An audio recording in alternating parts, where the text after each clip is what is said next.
Picture the most isolated, heavily fortified piece of land on Earth.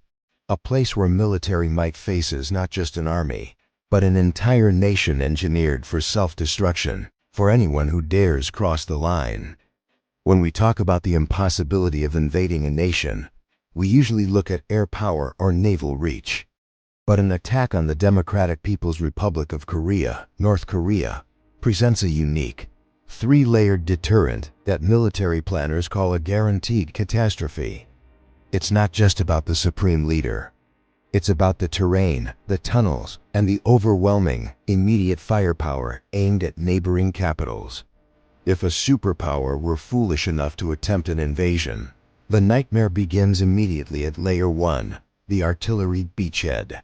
North Korea possesses an estimated 10,000 pieces of long-range artillery, most of which are hidden in hardened, subterranean positions just yards from the demilitarized zone.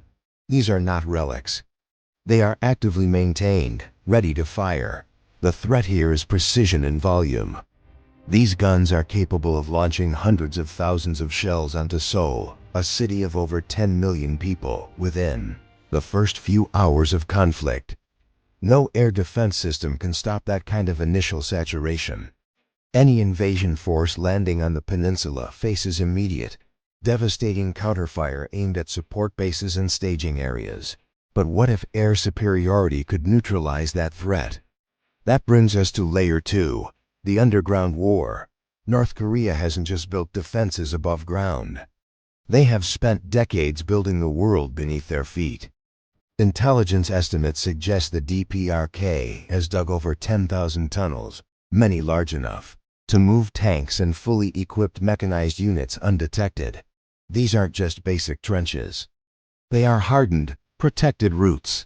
An invading force would struggle to gain meaningful ground because the enemy simply disappears underground, shelters from precision strikes, and then re-emerges miles behind the front lines to launch devastating guerrilla attacks on supply convoys. It turns the entire Korean peninsula into a giant maze where you can never be sure if the ground beneath you is safe. And this is where the doctrine shifts from conventional defense to asymmetric shock. North Korea knows it cannot win a direct, head-to-head war against a technologically superior force. Their entire strategy is designed to make the cost unbearable. This includes one of the world's largest stockpiles of chemical and biological weapons.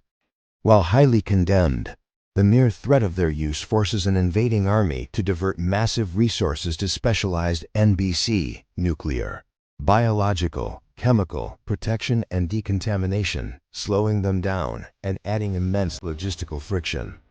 Add to this their sophisticated, state-sponsored cyber warfare capabilities. Before the first shot is fired on the ground, an invading force's communications, logistics planning, and even their power grid infrastructure could be severely compromised, creating chaos and mistrust within the command structure. Finally, we arrive at Layer 3, the leadership calculus and escalation. The North Korean regime's survival is tied to its existence. This is where the risk skyrockets for any attacker. Any full-scale invasion that successfully threatens the regime's inner circle or key military installations carries an extremely high risk of escalation. This is where the nuclear and long-range missile programs enter the equation. The invading force knows that pushing too hard guarantees a response that could potentially reach regional allies or even the main invading power. The defense isn't just about holding the line. It's about pulling the whole region into an uncontrolled, catastrophic conflict. Furthermore, urban centers like Pyongyang are not just cities. They are hardened targets. Decades of regime paranoia have resulted in massive underground facilities where leadership and key assets are sheltered, making decapitation strikes incredibly difficult. So to return to our initial question, why would invading North Korea be a total disaster? Because the cost calculation is inverted. An invader must sustain a massive ground operation against artillery, infiltrate a subterranean labyrinth, battle an entire population prepared for guerrilla warfare, all while facing the constant, terrifying threat of massive chemical deployment or strategic nuclear escalation. The defense is designed not for victory, but for guaranteed mutual destruction, making the strategic calculus against invasion overwhelmingly negative. It's a fortress built on desperation, and that makes it perhaps the most dangerous place on Earth to attack. What aspect of the North Korean defense do you find the most terrifying? Is it the artillery or the tunnels? Let us know your thoughts in the comments below. Like this video if you found this deep dive insightful, and subscribe so you don't miss our next analysis on global choke points.